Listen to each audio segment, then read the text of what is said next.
Secolo festeggia i 60 anni e la location direi che tra due vecchietti ci si intende bene, siamo un'entità storica del territorio, il Secolo lo è anche, avevamo la possibilità quindi di dare anche una location abbastanza visibile e accettabile, allora c'è stato questo fidanzamento di idea.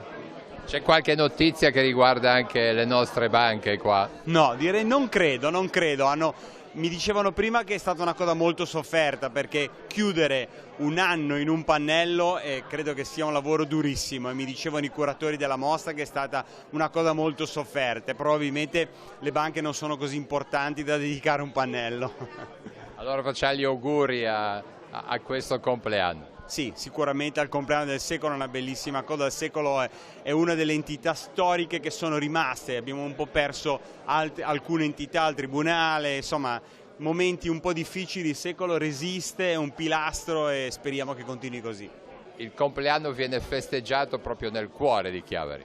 Beh, sì, proprio dentro la città, dentro il posto dove abbiamo la redazione che guida tutto il Levante, perché è importante stare in mezzo alla gente che sono i nostri lettori, sono le persone che animano il territorio che raccontiamo e che abbiamo, come dire, raccolto in questi pannelli nella mostra che spero tutti più possibile verranno a visitare, perché c'è tanta vita dentro questa mostra, ci sono storie di personaggi, ci sono fatti, ci sono occasioni liete, occasioni più meno liete, ma insomma c'è il percorso che ha fatto questo territorio e quello soprattutto che poi faremo d'ora in avanti, perché poi la cosa più bella sappiamo è quello che c'è ancora da fare, ancora da scrivere, ancora da raccontare. Tra l'altro non sarà stato facile in un pannello raccontare un anno, prendere un evento. Anzi, la cosa più difficile è stata proprio quella, come sempre, buttare via, no? Perché tu parti, per fortuna 60 anni sono pieni di tanti avvenimenti e quindi fare la selezione è stata difficile, ma per fortuna abbiamo messo una squadra al lavoro che è riuscita a scegliere e soprattutto a scegliere senza litigare troppo, che era la cosa principale. No, scherzo, hanno lavorato con molta armonia e mi sembra davvero con ottimi risultati. E abbiamo pensato, immaginare da campi diversi, però mettere davvero un po' tutti quelli che sono gli aspetti della nostra vita, i tanti interessi molteplici che ognuno di noi ha. Ecco, da direttore di una testata che per il nostro territorio, tutta la Liguria è molto importante, come vede un pochino la comunicazione, i mezzi di informazione oggi, sia la carta stampata in questo caso, ma anche l'altro mondo che sta crescendo del social? Allora lo vedo come, da una parte come il fatto che tutti noi beneficiamo dello sviluppo della tecnologia perché ci mette a disposizione molti più strumenti e possibilità che avevamo rispetto a prima. Dall'altra io credo che chi fa come noi, come voi, informazione professionale ha una centralità più importante oggi perché comunque proprio perché c'è un fiume più impetuoso di comunicazione e di notizie, sono quelli che fanno, chi fa informazione verificando i fatti, attraverso un processo di controllo, di accertamento e quindi fornendo un'informazione verificata, ha più possibilità oggi, ha più ragione d'essere oggi che nel passato perché sa fare la differenza tra un'informazione di qualità e un qualche cosa di soltanto orecchiato. Anche perché ormai un po' tutti si è giornalisti, no? Io diciamo così, un po' tutti si è comunicatori, non perché bisogna fare la distinzione tra giornalisti o non giornalisti, ma perché chi fa giornalista comunque non può prendere un'informazione e buttarla sui social così per vedere che effetto che fa. Dobbiamo sempre controllarla, accertare, fare una verifica, fare una seconda e questo è però quello che fa la differenza con l'informazione vera. Direi nel rispetto, in maniera rispettosa verso la persona di cui si parla o l'evento di cui si tratta.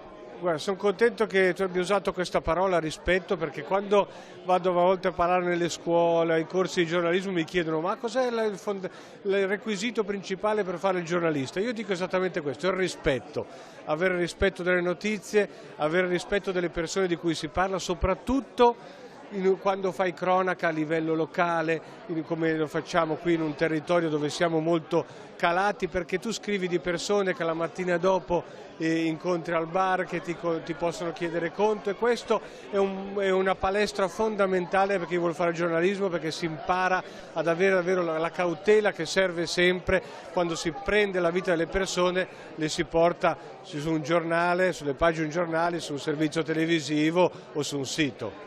Renato, il giorno dell'apertura della sede di Chiavari hai un tuo articolo. Sì, non sapevo che fosse datato 20 marzo del 59. È un articolo sull'abbazia di Borzone, ma soprattutto sulla strada rotabile che stavano costruendo con molto volontariato e con l'aiuto allora della Forestale. Ti ricordi di averlo fatto? Non mi ricordavo più di averlo fatto, però le sigle sono RL e poi c'è Fotolago con cui firmavo le mie fotografie. Insomma, tu hai una storia, un giornale a sé per la Fontana Buona. Ma guarda, io ho cominciato a scrivere quando frequentavo lo scientifico a 16 anni. Il primo articoletto pubblicato sul Secolo è del 28 febbraio del 1947. Quindi oggi, a distanza di quanti? Oltre 70 anni, mi trovo ancora qui a festeggiare questi avvenimenti. Qua c'è una parte dei 10 saggi che hanno collaborato per questa stesura. Cosa dite? Diciamo che è stato un lavoro lungo e faticoso, difficile, ma come si dice con una frase fatta, ne valeva la pena. Ci è voluto tanto tempo, ore e ore anche alla società economica. Ore e ore, è una grande forza di volontà per fermare la tentazione di fermarsi a leggere le terze pagine che erano... Perciò perdevate ancora più tempo. Avremmo perso molto più tempo, sì. La società economica è stata importante in questo percorso. No, la società economica ha avuto la fortuna di avere l'emeroteca completa del secolo XIX, quindi è stato un punto di riferimento ineliminabile, perché più di 20.000 copie di quotidiano sono state consultate dividendocele da amici tra di noi, perché bisognava rileggere. E poi, come diceva lui, era bello anche leggere magari la terza pagina, cioè, per noi topi di biblioteca è stato stare nel formaggio, insomma. C'è qualche pagina che ti ricordi con più affetto? Sai, lo dicevo prima in sede di presentazione, per certi anni è stato anche facile individuare la pagina dell'anno. Voglio dire, il 98, la visita di Papa Giovanni Paolo II a Chiavari è stata un'occasione storica e indimenticabile. Purtroppo non abbiamo fatto fatica neanche a scegliere la pagina del 2018, perché con i disastri combinati dal maltempo nel nostro Tiguglio purtroppo era già automatica. Per lo sport? Per lo sport la Lentella di 50 anni, che anche per quello sia per Lentella sia per gli sport che si usa di chiamare minori, dal 59 al 2018 sono 60 anni di imprese, di avventure, di sacrifici, di atleti, di dirigenti, trasferte una volta col panino nella borsa della scuola, adesso è una cosa più evoluta. Però da queste pagine, leggendo anche le cronache sportive, senza commenti alla Gianni Brera, per dire, però traspare la fatica, il sudore, la volontà, la passione di tutti quanti. E poi è bello vedere come la storia si incroci con la storia. Ad esempio nel 96 è stato l'anno del delitto Cella, ma è stato anche l'anniversario, il bicentenario della prima illuminazione notturna di Chiavari, quindi la storia nella storia. Insomma, avete allenato la storia, ognuno di voi. Abbiamo fatto, diciamo, un bel tuffo nel passato, perché molti di noi hanno avuto la possibilità di riscoprire anche delle notizie che la sabbia del tempo aveva un po' coperto.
Michaela era la nostra associata.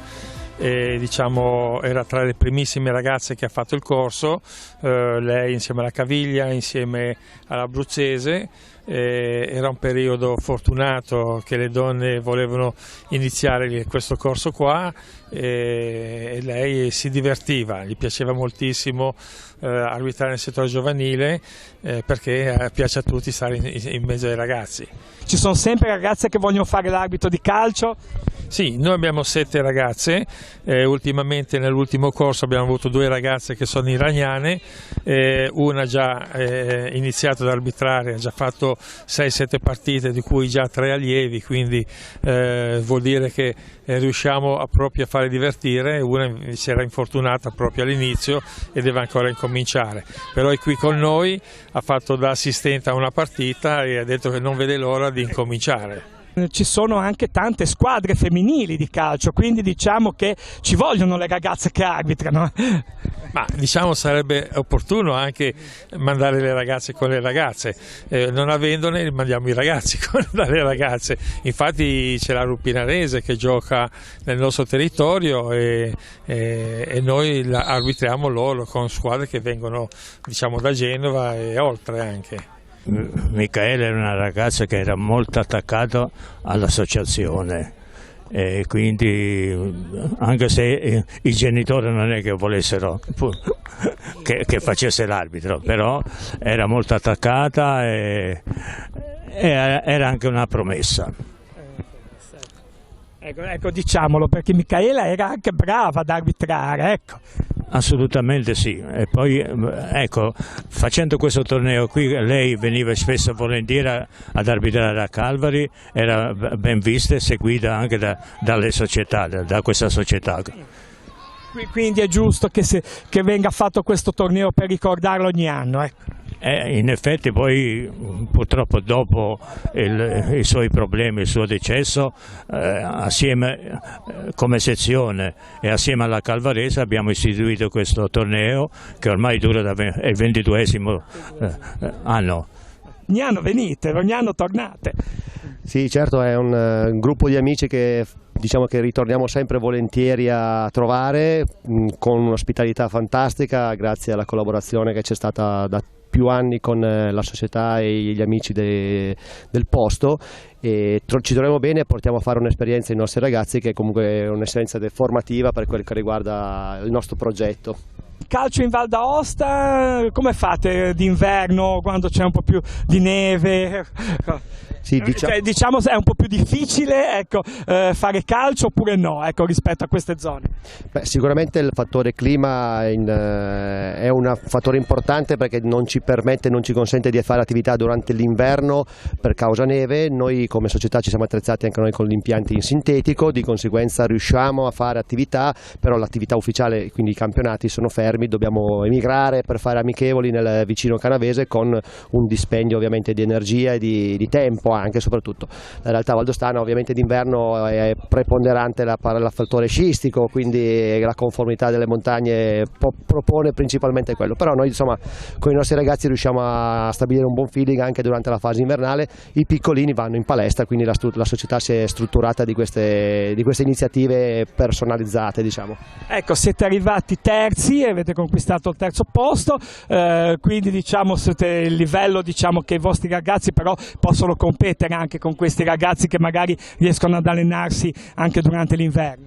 Sì, diciamo che per noi, come anche per le altre società, immagino la prima esperienza fuori dalle mura, e quindi anche quello, il fattore distanza incide, perché bisogna comunque muoversi e fare un viaggio in pullman e trovare anche quella condizione, diciamo, dopo che hai fatto un'uscita. Il livello è buono, di conseguenza anche per noi siamo soddisfatti, abbiamo incontrato delle buone compagini, il nostro terzo posto, diciamo che l'importante è che il progetto è per il bambino, quindi siamo al centro dell'attenzione per loro.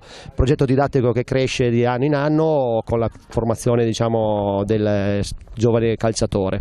Siamo con Samuele Roffo, portiere del Villaggio, e intervistiamo lui perché ha parato i rigori decisivi e poi ha segnato il rigore decisivo. Dai Samuele, Samuele, dai, allora come sono stati questi 2 giorni di torneo? Dai. Belli. Belli. Allora, abbiamo visto che sei riuscito a parare un rigore, poi hai segnato. Che emozioni hai provato in quel momento? Donna c'è. È stato difficile?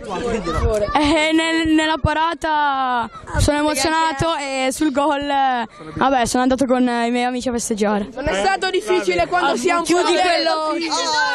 Le prime cose devo ringraziare Enzo Malatesta perché è ineccomiabile, perché organizza tutti gli anni un torneo benissimo. Poi devo ringraziare le squadre che hanno partecipato, è inutile che stia a dire i nomi, ormai tutti lo sappiamo, comunque il Riva, il Villaggio Val d'Aosta e c'è la Calvarese, sì, che è la prima. Poi c'ho da ringraziare voi altri perché ci siete sempre e poi ringrazio chi mette a disposizione gli impianti sportivi e tutto così e quindi il ricordo è un po' amaro, però devo dire la verità che è una giornata così e vedere giusto 2 giorni di sport come va fatto così con questi ragazzini qui, i genitori, tutto, che si comportano in un modo che difficilmente si vede nei campi sportivi, anche nel settore giovanile, è quello che mi fa un enorme piacere, anche perché anch'io faccio parte degli arbitri, ancora sono della sessione, io, mio figlio come era la Michaela, e quindi sono veramente grato a tutte le società che educano in un modo simile dei ragazzi che speriamo che lo siano e sono certo perché insegnando a questo modo qui lo saranno anche da grandi. Grazie a tutti ancora una volta. Abbiamo visto 2 giornate di calcio molto distese, senza proteste, quindi non solo calcio ma anche proprio una scuola di vita e poi il presente che la Federazione Italiana Gioco Calcio ha voluto fare alla famiglia Basso. Sì, diciamo che questo è il 4º anno che partecipo assiduamente. Grazie a Enzo Malatesta e a Luca Cavagnaro che mi invitano sempre e devo dire che in queste 2 giornate di festa, perché poi comunque festa accomunata dalla passione poi logicamente per lo sport che in questo caso è il calcio e noto sempre quando vengo e partecipo a questo torneo che i ragazzi siccome la federazione la nostra filosofia è il fair play, assolutamente l'educazione, lo spirito di sacrificio e l'aggregazione sociale, questo in queste 2 giornate avviene pienamente e questo a me fa molto, molto piacere perché poi un torneo così memorabile, ormai siamo alla 22esima edizione, è diventato ormai una tradizione in nome di una passione che è poi comunque il calcio. Tieni presente che Michaela richiama tutte le volte in questo torneo praticamente giovani calciatori, appassionati di calcio, allenatori e soprattutto arbitri, perché poi comunque è un po' diciamo la loro appartenenza. E a proposito di arbitri, che poi spesso e volentieri si sente sempre parlare male di questa categoria, io invece sono sempre a loro favore, ma soprattutto per gli arbitri che arbitrano in partite, in competizioni giovanili, è molto importante il loro ruolo perché in campo hanno un compito fondamentale secondo me, che non è da poco, cioè che è quello che poi devono anche auto-organizzare i ragazzi a gestirsi e in qualche modo comunque invitarli all'educazione e al rispetto e alle regole, soprattutto le regole verso gli altri. Ecco, per quanto riguarda il presente alla famiglia Basso? Sì, dunque io siccome la famiglia Basso la conosco praticamente da quando sono nato, sono molto affezionato a loro, quindi Manolo, Pietro e Anna, e quindi per me è sempre un modo come un altro per poter dimostrare il mio affetto nei loro confronti e quindi tutti gli anni ci inventiamo come federazione qualcosa appropriata logicamente, però proprio fatta col cuore, con affetto. E finalmente chiudiamo con Enzo Malatesta, organizzatore del torneo da 22 anni. Abbiamo sentito tanti complimenti perché sono state 2 bellissime giornate di sport da tutti, dai valdostani, dalla famiglia Basso, insomma, dalla federazione, dagli arbitri, insomma Enzo, 22 anni che ti dai da fare per questo torneo. Sì, non mi do da fare solo io, ho dei collaboratori importanti insieme, e in primis l'Unione Sportiva Calvarese come società, perché è nato con la Calvarese e spero che prosegua con la Calvarese. Il discorso valdostano, come ho detto altre volte, è nato una quindicina d'anni fa e è nato questo rapporto di amicizia, proprio di vera amicizia, perché questo torneo, vorrei sottolinearlo, è una festa. E naturalmente manifestazione calcistica combattuta, perché sono state 2 giornate intense, sia ieri a Ferrada, e questo sono contento che abbiamo fatto le semifinali a Ferrada al Cristoforo Colombo e le finali al Piombo Roberto di Monleone. Abbiamo dato spazio alla vallata, diciamo, di proseguire questa manifestazione. Ecco, tu sei particolarmente legato a Micaela perché aveva arbitrato la prima partita proprio con i tuoi ragazzi di questa leva, ecco, soprattutto lei amava arbitrare i giovani. Sì, certo, l'ho ripetuto tante volte e non mi stuferò e non mi stancherò di ripeterlo. Micaela ha esordito, poi in modo particolare ha esordito che io allenavo gli esordienti della Calvarese, e eravamo a Casarza, una partita di esordienti, e lei è stata la prima partita di campionato e pertanto la ricordo anche in modo particolare per un fatto che siamo entrati nel secondo tempo in campo e lei si è dimenticata il pallone nello spogliatoio e niente, ci tengo in modo particolare. Io ringrazio la famiglia che ha una fiducia nella mia persona e con le persone che ho con me, una fiducia immensa, perciò io ho Pietrino, Lana e Manolo, non mi stancherò mai di ringraziarli perché se lo meritano. Quindi 2 bellissime giornate di sport e niente, arrivederci all'anno prossimo. Certo, stiamo già pensando all'anno prossimo, anche se sono 4 squadre, però ho già parlato con gli amici valdostani, loro hanno fatto un sacrificio quest'anno perché sono impegnati in vari tornei, hanno tanti bambini, però la partecipazione al Micaela Basso ormai è un obbligo per loro. Comunque arrivederci veramente l'anno prossimo.